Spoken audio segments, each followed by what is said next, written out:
বন্ধুরা, ভিডিওটা যদি ভালো লেগে থাকে তাহলে একটা লাইক করবেন, কমেন্ট করবেন, চ্যানেলটা সাবস্ক্রাইব করে পাশে থাকবেন। ধন্যবাদ আপনাদের সবাইকে আমাদের পাশে থাকার জন্য। শহর জঙ্গল সব জায়গা দিয়ে কঠিন, অনেক ঠান্ডা পড়েছে এবং কি ছোট পাখিরা কোথাও যাওয়া আসা করতে পারছিল না এবং কি বুড়ো পাখি অনেকগুলোই মরে গিয়েছিল এই ঠান্ডার কারণে। আলু, তুমি চালু করে আগুন জ্বালিয়ে দাও এবং কি না হলে অবস্থা খারাপ হয়ে যাচ্ছে, ঠান্ডা জমে যাচ্ছি তো বাঁচতে পারবো না না হলে। গৌরী দেখো, সারাদিন তো শুধু খেলে আগুন জ্বালিয়ে রাখো, ঘরের লাকড়ি মনে হয় শেষ হয়ে গেছে, এত আগুন জ্বালালে তাহলে সমস্যা হয়ে যাবে। দেখো কালো, লাকড়ি শেষ হয়ে গেলে চালু করে লাকড়ির ব্যবস্থা করতে হবে, না হলে আমাদের ছেলের সমস্যা হয়ে যাবে তো।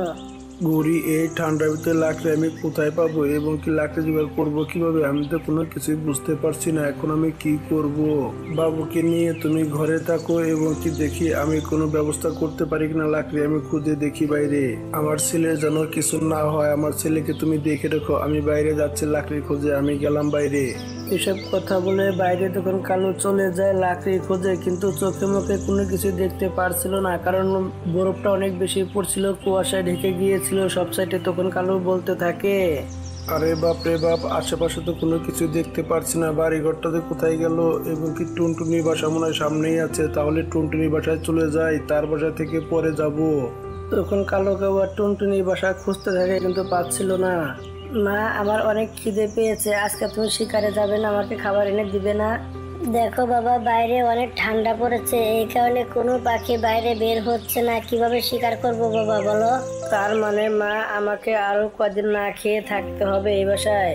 না বাবা, তোমাকে না খেয়ে থাকতে হবে না, দেখি আমি কিছু না কিছু একটা ব্যবস্থা অবশ্যই করব। তুমি 4 দিন ধরে খাবার খাও না, দেখি আমি যে কোনো একটা ব্যবস্থা অবশ্যই করবো। এসব কথা বলে তখন চিল সেখান থেকে উড়ে যেতে থাকে, উড়ে গিয়ে তখন সে একটি জায়গায় দাঁড়িয়ে থাকে চুপচাপ ভাবে। অন্যদিকে কালু তো রাস্তা হারিয়ে ফেলেছিল। টুনটুনি আপু, তুমি কি আমার কথা শুনতে পাচ্ছো? কোথায় আছো তুমি? আমার আওয়াজ তুমি শুনতে পাচ্ছো? আমি তোমাকে ডাকছি।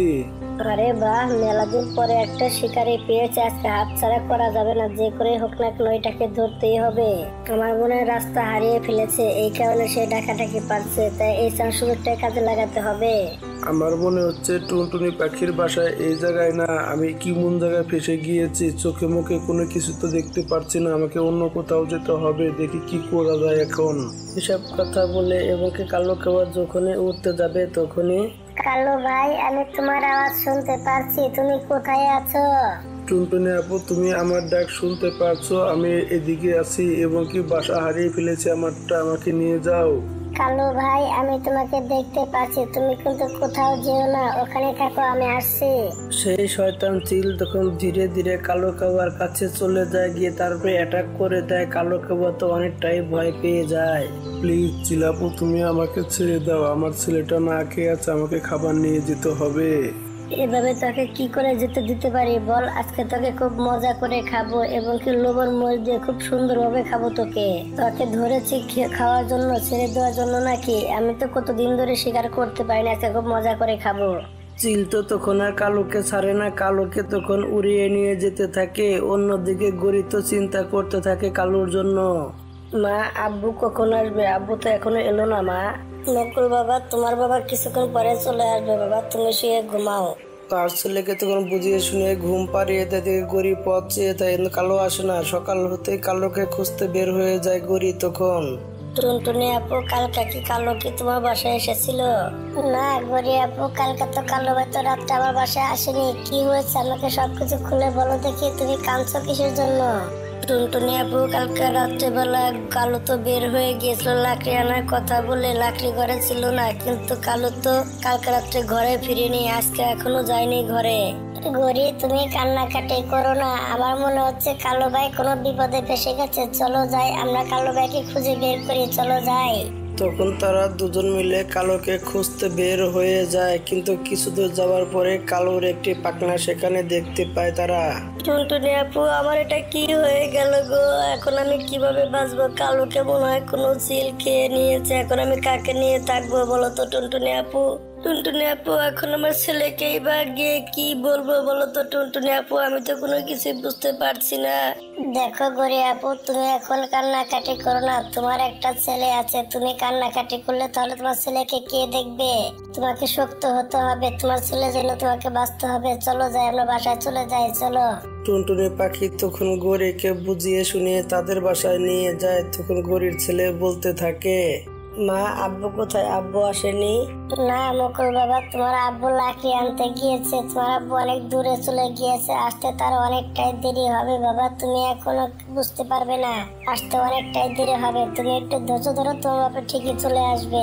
অন্যদিকে তখন গরির সাথে তার সন্তান থাকা শুরু করে দেয়। কালো যেসব কাজ কাম করতো সবই এখন গরির করতে হয়, কারণ কালো তো বেঁচে নেই। এরই মাঝে তখন বৃষ্টি শুরু হয়। একদিন বৃষ্টির ভিতরে তাদের ঘরটা ভেঙে পড়ে যায়। সেই জায়গায় তখন তার ছেলে বলতে থাকে, মা আমাদের ঘরটা তো ভেঙে গেল, মা এখন আমরা থাকবো কোথায়? কোথায় যাব?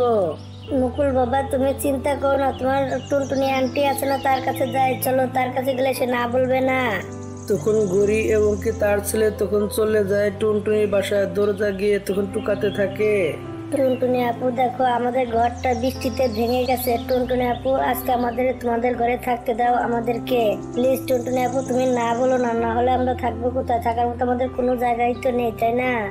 গরিব বান্ধবী, তুমি ভাবলে কি করে যে তোমাকে আমি না করব? তোমাকে তো আমি কখনোই না করবো না, কিন্তু আমার খাটাস শাশুড়ি দেশে থেকে বাসায় চলে এসেছে আমাদের বাসায়, জানি না সে কি বলবে। এবং চলো আগে বাসায় ভিতরে যাই, পরে বলে দেখি কি বলে, চলো যাই।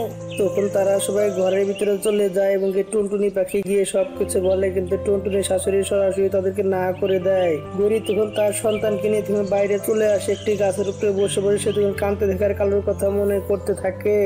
কালো, তুমি আমাকে কোথায় রেখে গেলে? আমার সন্তানকে আর আমাকে, আমরা বিপদের ভিতরে আছি, তোমার কথা খুবই মনে পড়ছে। তুমি যখন ছিলে তখন আমাদের কতই না হাসি খুশি ছিলাম এবং কি কতই না সুখ ছিল, তুমি কোথায় চলে গেলে কালো আমাদেরকে রেখে? মা আব্বু কত দূরে গিয়েছে, চলো না মা আমরাও আব্বুর কাছে চলে যাই, খুঁজতে খুঁজতে পেয়ে যাবো, চলো না মা আব্বুর কাছে যাই। গরি তখন তার সন্তানকে নিয়ে সেখান থেকে সে তখন সামনের দিকে উড়ে যেতে থাকে। সেখানে উড়ে যাচ্ছিল তখন গরি ট্রেনের ডাব্বা দেখতে পায়। তখন গরি উড়ে যাচ্ছিল, তখন সে ভাবতে থাকে, এখনকার মতো ট্রেনের ডাব্বার ভিতরে গিয়ে বাসাটা বানিয়ে নিয়ে সেখানে থাকি, তাহলে আর সমস্যা হবে না, আমার ছেলে না হলে সমস্যা হয়ে যাবে, আমাকে তাই করতে হবে।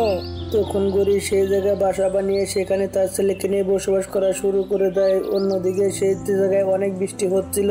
সেই বৃষ্টিতে টুনটুনি পাখির ঘরটাও ভেঙে যায়। তখন টুনটুনি পাখি বলতে থাকে, মা বৃষ্টিতে তো ঘরটা ভেঙে গেল, এখন কোথায় থাকবো? কোথায় যাবেন? কি করবেন? না হলে বাবুর সমস্যা হয়ে যাবে, যা কিছু করে চালু করে করতে হবে। দেখো বোমা, এখন আমি কি করে বলবো কোথায় যাব, কি করব? তুমি যা কিছু করার করো, আমি তো জমে শেষ হয়ে গেলাম, ঠান্ডা লাগছে আমার খুবই। তখন তারা তিনজন সেখান দিয়ে উড়ে যাচ্ছিল। তখনই হঠাৎ করে গরি জানলার পাশ থেকে দেখতে পায় গরি তখন সামনের দিকে উড়ে গিয়ে সবাইকে তখন সেই ট্রেনের ডাব্বার ভিতরে নিয়ে চলে আসে। গরিব, তুমি কি এই জায়গায় থাকো? হ্যাঁ টুনটুনি বান্ধবী, আমি এখানেই থাকি, এখানে তুমি থাকলে থাকতে পারো, ট্রেনটা তো অনেক বড়, আমি তো এখানে অনেক দিন ধরে আছি, তোমরা এখানে থাকো, সমস্যা হবে না। গরিমা, তুমি আমাকে মাফ করে দাও, সেদিনকে আমি অনেক বড় ভুল করেছিলাম তোমার সাথে, তুমি আমাকে মাফ করে দাও, আমাকে তুমি মাফ করে দাও মা, আমি অনেক বড় ভুল করেছিলাম, তোমার কাছে লজ্জা আমার মাথা নত হয়ে যাচ্ছে, আমি কথা বলতে পারছি না মামনি। আন্টি, এগুলো আপনি কি কথা বলছেন? আমরা সবাই মিলেমিশে একসাথে থাকবো, এবং কি ট্রেনটা তো আর আমার না, তাই না? এটা তো আর আমার হুকুমে চলবে না, এবং কি সবাই মিলে একসাথে থাকলে তাহলে খুবই ভালো হবে, সবাই আমরা একসাথে মিলেমিশে থাকবো। আন্টি, এটা আপনি কেমন কথা বলছেন? আমরা তো একজনের বিপদে আরেকজনের পাশে দাঁড়াবো, এটাই তো নিয়ম, তাই না? আমাদের এটাই তো কাজ, তাই না? আরে বাহ গরিব, তুমি তো ভালো কথা বলা শিখে গেছো দেখি, এখন তুমি সবকিছু ম্যানেজ করতে পারো, ভালোই হয়েছে, আমরা সবাই মিলে এখন একসাথে মিলেমিশে থাকবো, এটাই ভালো হবে। টুনটুনি বান্ধবী, চালু করে আমি এখানে আগুন জ্বালিয়ে দিচ্ছি, না হলে আন্টির এবং কি খোকার সমস্যা হতে পারে। গরি তখন সেই জায়গায় আগুন জ্বালিয়ে দেয় এবং কি টুনটুনি এবং কি গরি তারা সেই জায়গায় বসবাস করতে থাকে। বন্ধুরা, এরই সাথে সাথে গল্পটাও শেষ হয়ে যায়। বন্ধুরা, আমাদের গল্পটা যদি ভালো লেগে থাকে তাহলে একটা লাইক করবেন আর কমেন্ট করে জানিয়ে যাবেন গল্পটা কেমন হয়েছে। বন্ধুরা, আপনাদের সবাইকে অনেক অনেক ধন্যবাদ আমাদের পাশে থাকার জন্য।